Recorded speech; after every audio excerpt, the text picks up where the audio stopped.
Sabe, algumas histórias começam com Era uma vez, esta começa com um espaço em branco, num mapa. Sou jornalista, ou pelo menos costumava ser. A minha especialidade eram histórias estranhas e esquecidas. Foi assim que encontrei o ficheiro da casa de Halo Creek.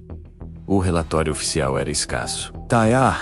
Esse famílias ao longo de 50 anos, todas desapareceram, sem deixar rastro. A ligação comum, todas viveram numa casa que, segundo todos os mapas do último século, simplesmente não existe. A última família, os Avery, desapareceu em 1988. O relatório da polícia mencionava um pormenor que me ficou na memória. A casa foi encontrada totalmente mobilada, com comida na mesa e a televisão ainda quente. Mas a família, desaparecida, a parte mais arrepiante era uma única linha das notas do detetive principal. A casa parecia errada, como se estivesse a observar. Após o caso Avery, a propriedade foi aparentemente condenada. Mas não há registro da sua demolição. Simplesmente desapareceu dos registros públicos. Movido por uma curiosidade mórbida que não conseguia afastar, decidi encontrá-la. Passei semanas a cruzar referências de escrituras antigas, registros manuscritos e jornais locais esquecidos. Finalmente, encontrei um mapa desbotado, desenhado à mão, da década de 1890, num arquivo do condado. Lá estava, um pequeno quadrado, com o nome do proprietário original, Silas Croft. A localização era no fundo de uma floresta que há muito tinha recuperado as antigas estradas de lenhadores. Chegar lá foi uma provação. O meu carro só conseguiu ir até um certo ponto antes de a estrada se transformar num trilho de lama intransitável. Tive de caminhar os últimos 8 quilômetros, guiado pelo meu GPS e por um pressentimento de pavor que crescia a cada passo. A floresta estava anormalmente silenciosa, sem pássaros, sem animais a remexer, apenas o som da minha própria respiração e o estalar das folhas debaixo das minhas botas.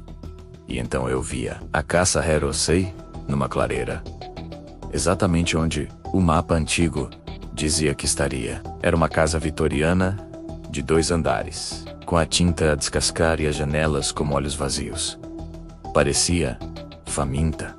Era maior do que eu esperava, deformada e ligeiramente torta, como se o próprio chão em que se erguia estivesse instável. Não era apenas velha, parecia antiga e fundamentalmente errada. Ao empurrar a pesada porta de carvalho, que rangeu em protesto, fui atingido por uma onda de ar frio e estagnado. O cheiro era denso, com pó e algo mais. Algo metálico e doce, como moedas antigas e decomposição. O interior era uma cápsula do tempo. Os móveis estavam cobertos com lençóis brancos, cobertos por uma espessa camada de pó. Na sala de jantar, os pratos e talheres ainda estavam postos na mesa, tal como o relatório da polícia sobre os Avery descrevia. Comecei a filmar com o meu telemóvel, com a mão a tremer ligeiramente. Narrei as minhas descobertas num sussurro abafado, descrevendo a quietude sinistra. O silêncio naquela casa não estava vazio. Era pesado, preenchido por uma presença não dita. Enquanto caminhava pelas divisões do rés do chão, sentia um formigueiro constante na nuca. A sensação de estar a ser observado era avassaladora.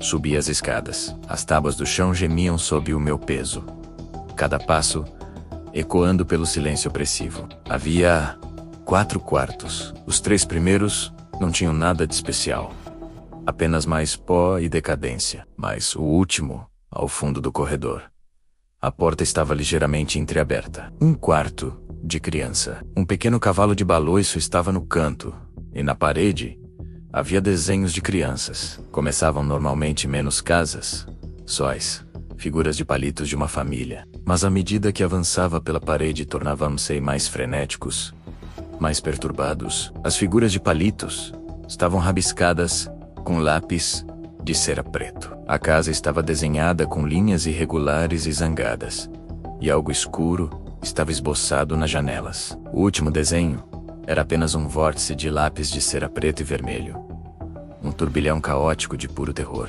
Foi então que eu vi um som fraco, vindo do andar de baixo. Um ranger suave e rítmico. Parecia uma cadeira de balões. O meu coração martelava contra as minhas costelas. Eu tinha certeza de que não tinha tocado em nenhuma das cadeiras de baloiço no andar de baixo. Lentamente, saí do quarto da criança e espreitei pela escada abaixo. Na luz fraca que se filtrava pelas janelas sujas, conseguia distinguir a sala de estar lá embaixo. Uma das cadeiras de baloiço, coberta por um lençol, estava a mover-se, para frente e para trás, para frente e para trás, com um ritmo lento e deliberado. Mas não havia ninguém nela. O lençol que a cobria estava perfeitamente imóvel, exceto pelo movimento. Era como se um peso invisível estivesse sentado ali. Recuei, com a respiração presa na garganta. Tinha de sair. Ao virar-me para correr, ouvi um novo som, desta vez, muito mais perto. Sussurro. Era suave, rouco, e parecia vir de todo o lado ao mesmo tempo. Não era uma língua que eu conseguisse entender, mas a intenção era clara. Era antigo e cheio de malícia. Corri escada abaixo, sem me atrever a olhar para a cadeira de baloiço, e saí pela porta da frente a ofegar por ar. Não parei de correr, até estar de volta ao meu carro, a quilômetros de distância. Quando cheguei a casa, comecei imediatamente a editar a filmagem. Queria avisar as pessoas, mostrar-lhes o que encontrei. Mas ao rever o vídeo, o meu sangue gelou. Na filmagem do corredor do andar de cima, exatamente quando me viro para sair do quarto da criança, pode-se ver algo no reflexo de um espelho empoeirado na parede. Por uma fração de segundo, uma forma é visível na porta atrás de mim. É alta, impossivelmente magra, e parece ser feita de sombra. E a cadeira de baloiço. No vídeo, pode-se ver claramente a impressão profunda no lençol empoeirado, a forma de uma pessoa sentada ali. Mas a pior parte, o sussurro. Usei um software de áudio para o limpar, para isolar o som. Quando o reproduzi, não era um disparate, era uma única palavra, repetida vezes sem conta, com aquela voz seca e horrível. Oh, meu nome. Não durmo em condições desde então. Mantenho as luzes acesas, mas não adianta. Às vezes, no meio da noite, ouço um som suave e rítmico de ranger vindo da outra sala. E depois, o sussurro começa. A casa sabe quem eu sou. Sabe onde estou. Pensei que tinha escapado, mas agora percebo que não saí daquele lugar sozinho. Trouxe um pedaço dele comigo, ou talvez ele apenas me tenha seguido para casa. Não sei o que ele quer, ou o que vai acontecer a seguir. Tudo o que sei é que a minha história, tal como a dos Avery, pode não ter um fim. Pode apenas parar.